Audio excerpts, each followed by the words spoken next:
आपण खर्द या गावामध्ये आलेलो आहो. गवळी समाजाचं एकुलतं एक घर या गावामध्ये आहे. घरकुल मिळालेलं आहे, पण गेल्या वर्षभरापासून यांना घरकुलाचा जे रोजगार हमीचे पैसे आहेत ते सुद्धा यांना मिळालेले नाही आहे. 18 विश्व दारिद्र्य नशिबाला आहे. आणि हे एक मोहनभाऊ कालोकार यांचं हे घरकुल आहे. ग्रामशोक येथील जे प्रिया मेंढे आहे ते त्रास देतात. यांच्या सिमेंटच्या बॅगा आपण पाहू शकता. त्याचा दगड बनलेला आहे, सिमेंट खराब झालेला आहे. 6-7 बॅगा सिमेंट खराब झालेला आहे. विटावरती थर चढलेला आहे, गवत चढलेलं आहे. आणि हे बघा, हे जे आहे रेती सुद्धा ही खराब होऊन राहिलेली आहे किंवा झालेली आहे. तर तुम्ही पाहता संगम समाचार न्यूज नेटवर्क महाराष्ट्र. जिल्हा प्रतिनिधी बातमीपत्र यवतमाळ येथून. हेच हे रस्त्यालगत असलेली खर्द येथील ग्रामपंचायत आहे.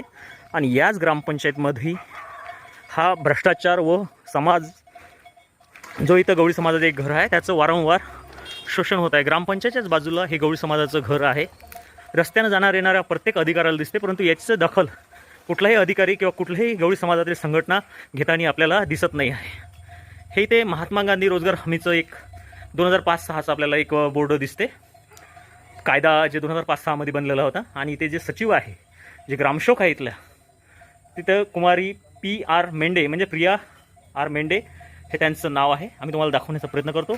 अशा गोरगरिबांना त्रास देणाऱ्या जे ग्रामसेवक आहे, सरपंच आहे, अशा लोकांवरती तातडीने प्रशासनाने व समाजाने कार्यवाही करावी हीच आमची नम्र विनंती आहे. आपण पाहताय संगम न्यूज नेटवर्क यवतमाळ महाराष्ट्र जिल्हा प्रतिनिधीसह.